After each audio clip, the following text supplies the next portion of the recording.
think that what we are sharing together is to see the Jewish people continue to exist, continue to develop, continue the heritage of the Jewish nation in the last 3,000-4,000 years. I think what we differ is where and how we are doing it.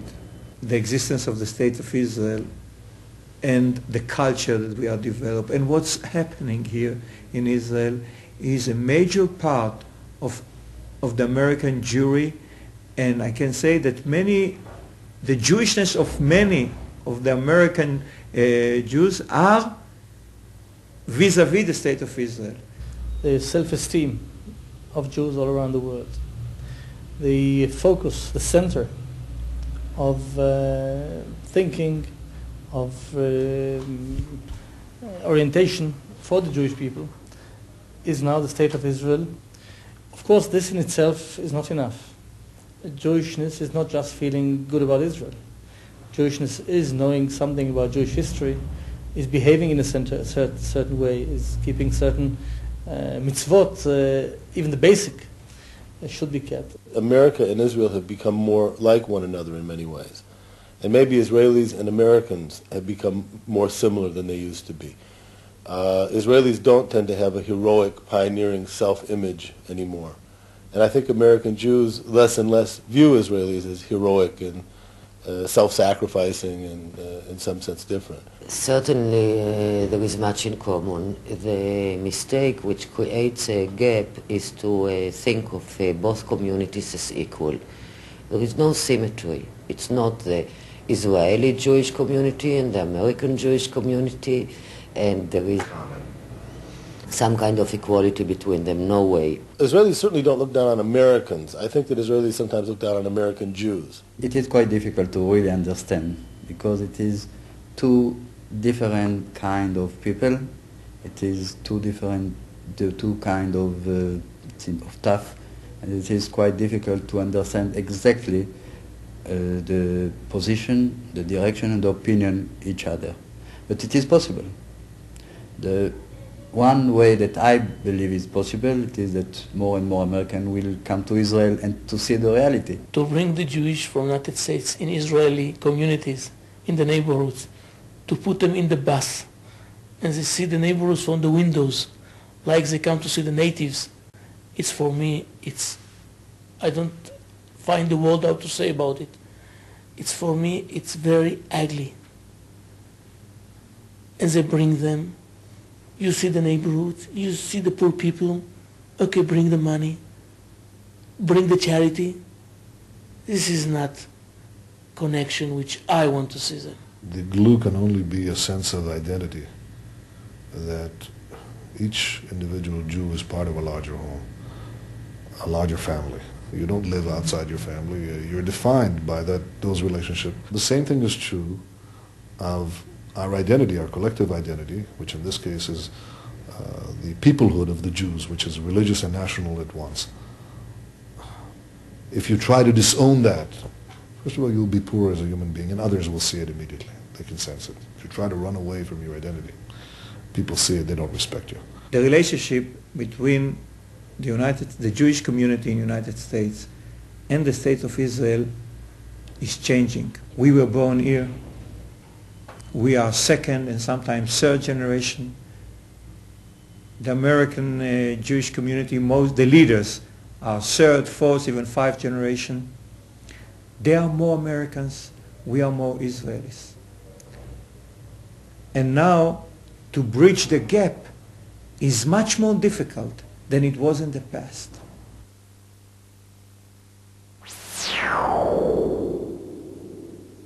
Every Jew has a stake in the State of Israel because it's built and it's kept and it lives for the Jews in the world. So I don't see any problem with Jews in diaspora saying what they think about Israel, Israeli policy, advising Israel what to do. I think they have a right to do so. American Jews, like any Americans, have the right to voice an opinion, but I have the right not to take their opinion seriously, and I don't. Why not? Well, because they're unqualified to give it. Why would I want to listen to a rabbi talk about the security needs of Israel? I'd much rather listen to an American general who isn't Jewish than some so-called Jewish leader who wouldn't know a tank from a jacuzzi. Sometimes we need somebody from abroad to see on what happened in Israel, to say you are wrong. It can happen. When we are dealing every day in so many problems, in so many difficulties, and we have sometimes we have some difficulty to see and to have the overall picture of what is happening. We have to be cognizant of the impact of what is said. You can say anything you want to your child or to your mother or to your brother. But it's a different thing when you go outside the home and say it in a microphone or put it on television. Now you don't do that, do you? You don't do that. You don't go and blast your mother or your father or your children on television. If a letter criticizing Israel appears in the New York Times, signed by Mr. McPherson, it doesn't make much difference. But if it's signed by Mr. Cohen, Mr. Rabinowitz, it would be read differently. The non-Jews will read it differently. I'm 100% against the point of Israel right or wrong. I'm against blind solidarity. It has cost us enormously. I believe in criticism, I believe in pluralism, I believe in give and take. It should not be based on the money thing. That is the fact that we are fundraising in the States. This is not what gives the right to criticize or to take decisions. This is part of the support. There is political support, there is financial support. Maybe one day we won't need it, and then what? Are we going to lose American Jewry just because we're not giving them pledge cards? If an American Jew feels so concerned about Israel, and he engaged himself so much with Israel, and he feels as a brother to me, and he wants to advise me as a brother, as a close friend, don't make a mistake. It will be for the best of the state of Israel, not for the best of the Jewish community in the United States. I have to listen to him very carefully, take his advice into consideration. But the platform for the relationship is that he is the advisor and we here will take our decision. After all, we are here to bear the consequences, the first consequences. We are here to fight or to prosper in peace. We are here to make decisions because we are part of a democracy where people who are Israeli citizens vote, others don't. If I have the right to ask the American Jewish community to pressure its own government, I certainly should be willing to accept their criticism or their influencing my political systems.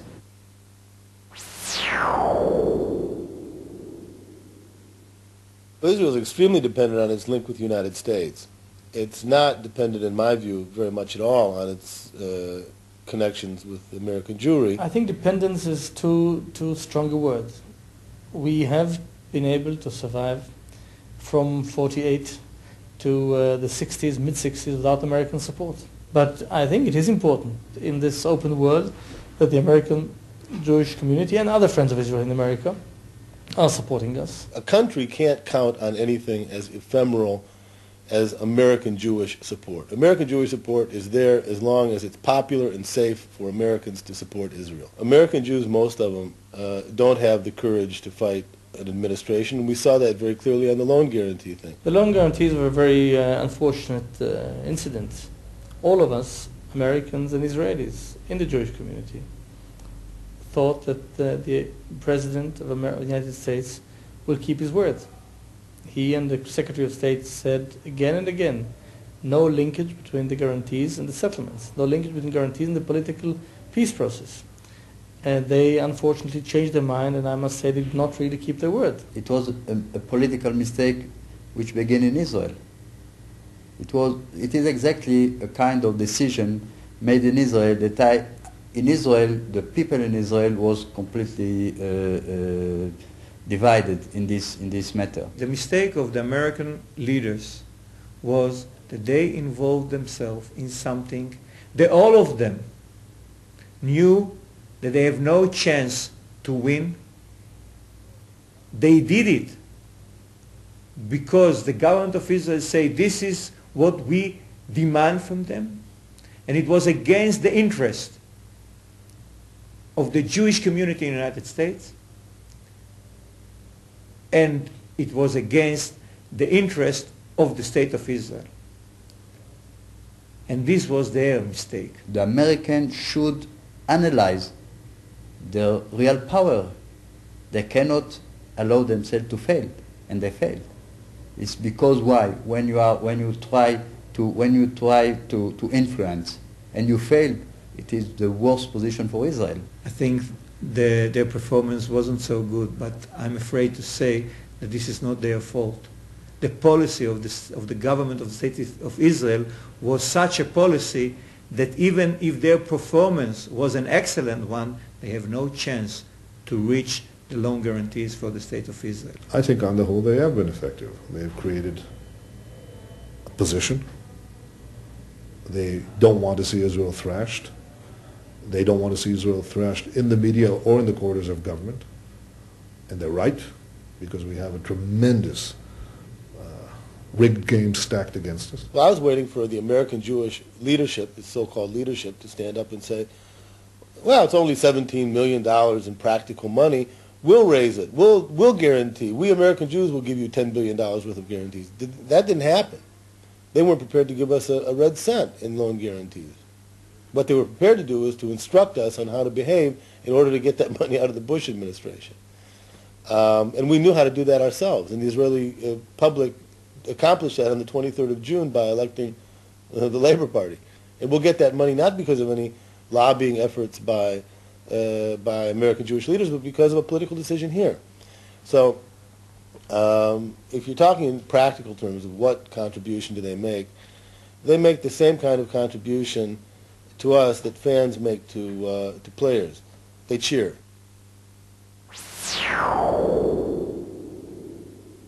With all due respect to the money we receive from UJA and other funds, it's a very, very minor percentage of what we expend of our GNP as Israelis. I think it's about 1% or 2%.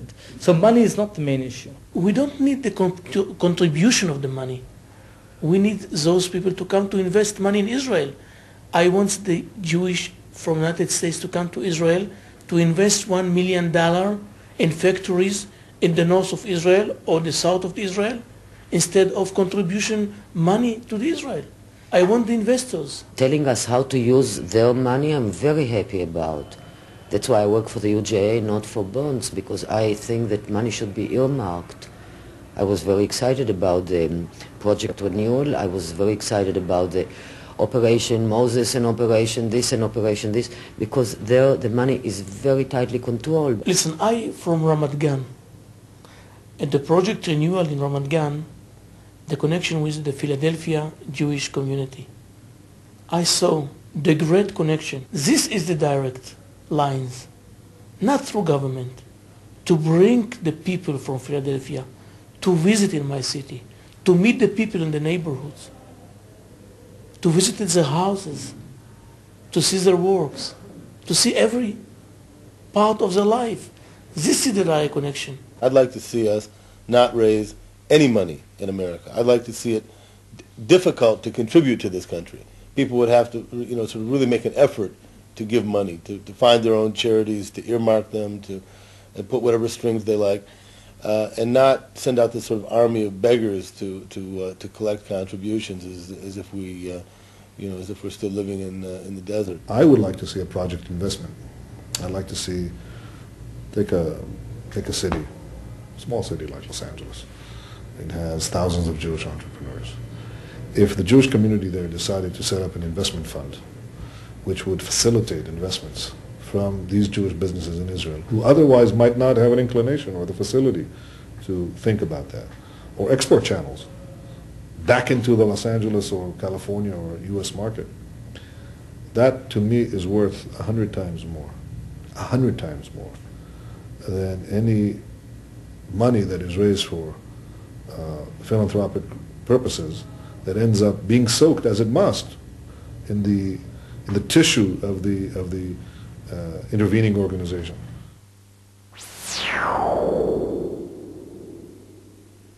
You must change everything in the Jewish Agency. Everything. I think so. I think that we need to change all the system, because the systems that working in 1992, it's not the same systems that worked in 1948. I think that a lot of these structures are just outmoded. And like a lot of outmoded things, they're self-perpetuating. Jews traditionally haven't had an intermediary between themselves and God. So I don't see why we need an intermediary between Jews and Israel. This huge organization is too big. And this middleman, instead to be a bridge between the diaspora and the people in Israel, in many cases is a barrier. Most of the performance of the Jewish Agency are quite good. It could be better. We can be more efficient. It can be done in different way. But if I summarize exactly what happened with this money, it seems to me that it is quite well utilized. You'll say all bureaucracy is bloated. No, but there's a particular reason why this bureaucracy gets fat. It gets fat because it serves political interest inside Israel. If the standard machine politics, where you pad your cronies in various positions in which they soak up money and stop good work from taking place, if that becomes unnecessary, then I predict that you'll see these bureaucracies shrink. The word political became an ugly word, as if there are professionals who are good ones and political who are bad ones. If you have stupid or inefficient or corrupt politicians, that's true. But let us not forget that politicians or politics or parties is the mechanism of democracy. As long as there isn't a consensus on something, you must have a body which is objective. Jewish Agency addresses immigration in its objective capacity. The government never did. So you must give it to an objective outsider, in this case a Jewish agency, which will really address the problem itself and not politicize it. I would like to see the Jewish agency an experts body. You cannot do anything in Israel only with the professional, because you have some point of pressure.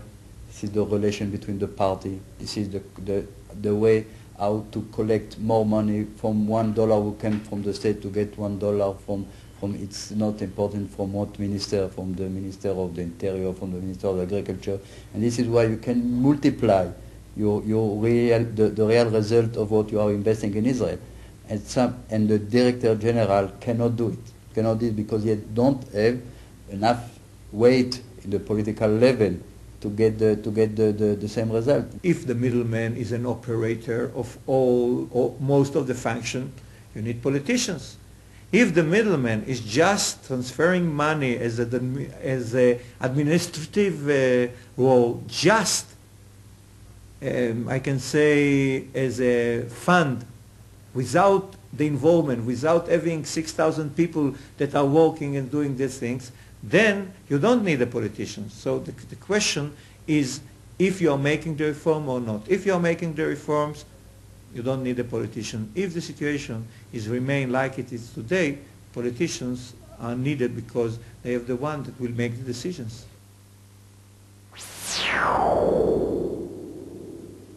The American Jewish community will take more and more from the state of Israel for their existence. They will take more and more parts of the Israeli culture to their children in order to fight for the continuation of the Jewish existence in the United States. Do American Jews know for sure that their grandchildren will still consider themselves Jewish, marry within faith, and become or stay Jewish? Are they sure of this? With the very massive number of intermarriage, with the development of free, open society in America and universities, where not, where people don't really pay much attention, some of them, to the fact that their mother or father or grandmother or grandfather were Jewish. They are Americans. I want all the children to study Hebrew, to learn Hebrew, to learn everything about Israel, to learn everything about Zionism, to learn the Hatikva. I prefer to bring them to be involved in Israel, not by the money, to be involved in Israel because the Israel is the Jewish state. It's my state. I'm Israeli, and he is American. America is not my country, but Israel is his country. I would like Israel to be the summer camp, the world summer camp of the American and world Jews. And do it, it takes money. It will not be more expensive than going to the Catskills or wherever they go. And do a real program and bring about a situation where every child, when he grows up, does not see it as a burden just to go and do a Sunday school, but looks forward to this summer in Israel, which is going to be fun, not some kind of burden. The World Zionist Organization should become once again a Zionist organization who fight and try to convince the Jewish people in the world, come to Israel. No other goal at all. We should accept the fact that in the next generation there is no chance that the most of the Jewish in the state will decide to come to Israel. We should try to find a way how to help them to keep at least the Jewish identity in the state. The most important thing for American Jews, frankly, is the health of American Jewry. And that can't be accomplished by living off the Holocaust or even living off Israel. There has to be something more to being Jewish in America than that in order to sustain real Jewish life. But it's an obvious irony that the Jews who are so literate and so educationally conscious have raised generation after generation now of illiterate American Jewish children. And that's the thing that needs to be fixed, not an extra few $100 million a year so that we can pave the road to our country clubs. If we can contribute or change the curriculum of the Jewish education in the United States and input more and more modern Hebrew and Jewish culture, I think that we are building a better understanding for the future between the next generation. I'm a Zionist. I think that what Zionism said is the only real chance for the existence, the historical existence of the Jewish people is in their own land. Without Israel, there is no Zionism. And without Israel, basically, in the long run, there isn't a 21st century Judaism.